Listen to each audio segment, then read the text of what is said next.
Booth কমিটির এক সদস্যের অস্বাভাবিক মৃত্যুর ঘটনায় বিজেপির বিরুদ্ধে খুনের অভিযোগ তুলে আন্দোলনে নামল রাজ্যের শাসক দলের কর্মী সমর্থকরা। বুধবার গোসানিমারি এলাকায় অবস্থান বিক্ষোভ করে অবিলম্বে খুনের ঘটনায় অভিযুক্তদের গ্রেপ্তারের দাবিতে সরব হয় তৃণমূল নেতৃত্ব। দলের বুথ কমিটির সদস্যকে বাড়ি থেকে ডেকে নিয়ে গিয়ে খুন করা হয় বলে বিজেপির বিরুদ্ধে অভিযোগ তুলল তৃণমূল নেতৃত্ব। মৃত ওই তৃণমূল কর্মীর নাম বাবলু বৈশ্য। তার বাড়ি জামবাড়ি এলাকায়। সে এলাকার বুথ কমিটির সদস্য। তৃণমূলের দলীয় সূত্রে জানা গিয়েছে, বাবলু মঙ্গলবার বাড়ির কাজকর্মের জন্য নগদ 3 লক্ষাধিক টাকা নিয়ে জিনিসপত্র কিনতে বাইরে বের হয়। তারপর তাকে ডেকে নিয়ে গিয়ে মারধর করে খুন করা হয়। যারা খুন করেছে তারা বিজেপি দলের কর্মী সমর্থক। এই ঘটনার ইতিমধ্যে বাবলুর পরিবারের পক্ষ থেকে তার স্ত্রী দিনহাটা থানায় বেশ কয়েকজনের নামে লিখিত অভিযোগ দায়ের করেছে। এই ঘটনায় পুলিশ ইতিমধ্যে 2 জনকে আটক করেছে। এদিন বিক্ষোভ চলাকালীন সেখানে উপস্থিত ছিলেন বিধায়ক জগদীশ চন্দ্র বর্মা বসুনিয়া, দলের গোসানিমারি অঞ্চল সভাপতি রাখাল রায়, দলের ব্লক কমিটির সহসভাপতি মিঠুন চক্রবর্তী, যুব তৃণমূলের ব্লক নেতা সোমনাথ চক্রবর্তী সহ অন্যান্যরা। বিধায়ক জগদীশ চন্দ্র বর্মা বসুনিয়া বলেন, তৃণমূলের বুথ কমিটির সদস্যকে পরিকল্পিতভাবে নৃশংসভাবে খুন করা হয়েছে। বিজেপির আশ্রিত সেই দুষ্কৃতীদের অবিলম্বে গ্রেপ্তারের দাবিতে এদিন এই অবস্থান বিক্ষোভ কর্মসূচি সংঘটিত হয়।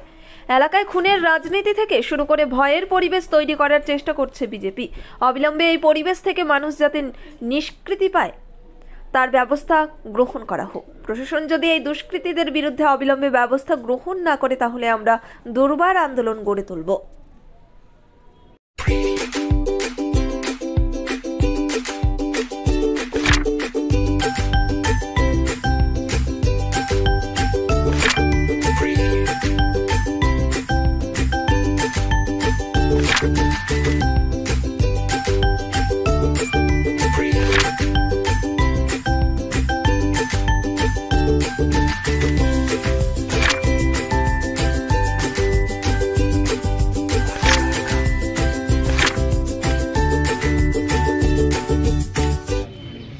গতকালকে আমাদের তৃণমূল কংগ্রেসের একজন সমর্থক বাবলু বৈশ্য, যার বাড়ি জামবাড়ি, উত্তর জামবাড়িতে, গোসানিমারি 1 নম্বর অঞ্চল, তাকে কালকে বিজেপির দুষ্কৃতীরা বাড়ির থেকে ডেকে এনে ঠান্ডা মাথায় তাকে নৃশংসভাবে খুন করেছে।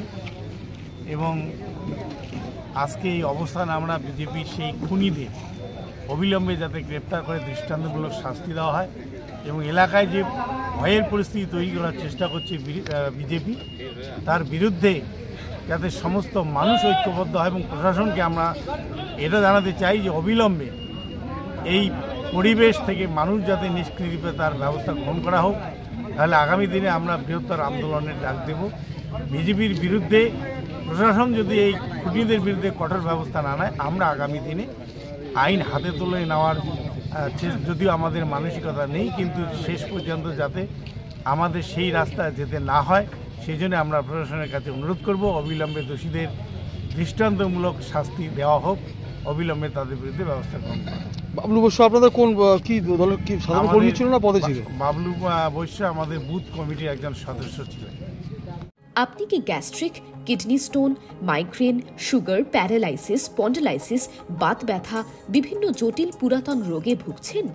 ইউনানি ফিজিশিয়ান ডাক্তার আলতাফ হোসেন সমস্ত সমস্যার 100% সমাধানে চিকিৎসা করছেন প্রতি সোমবার ও বৃহস্পতিবার দুপুর 2টো থেকে 6টা পর্যন্ত। চেম্বার দিনহাটা, গোধূলি বাজার, মার্কেট কমপ্লেক্স। বিশদে জানতে কল করুন 9832429025 অথবা 9932065792 এই নম্বরে। ন্যাশনাল ফেম অ্যাওয়ার্ডে সম্মানিত দিনহাটার ইংরেজি মাধ্যম স্কুল শেমরক ফ্লোরেট। শিশু বন্ধুত্বপূর্ণ পরিবেশ বান্ধব এই স্কুলে ইংরেজি শেখার ওপর বিশেষ নজর। An idea school to make the students ideal. Godhuli Bazar, Dinhata. ইংরেজি শেখার ওপর বিশেষ নজর দেওয়া হয়। শেমরক ফ্লোরেট স্কুল, গোধূলি বাজার, দিনহাটা। মোবাইল নম্বর 9635669499।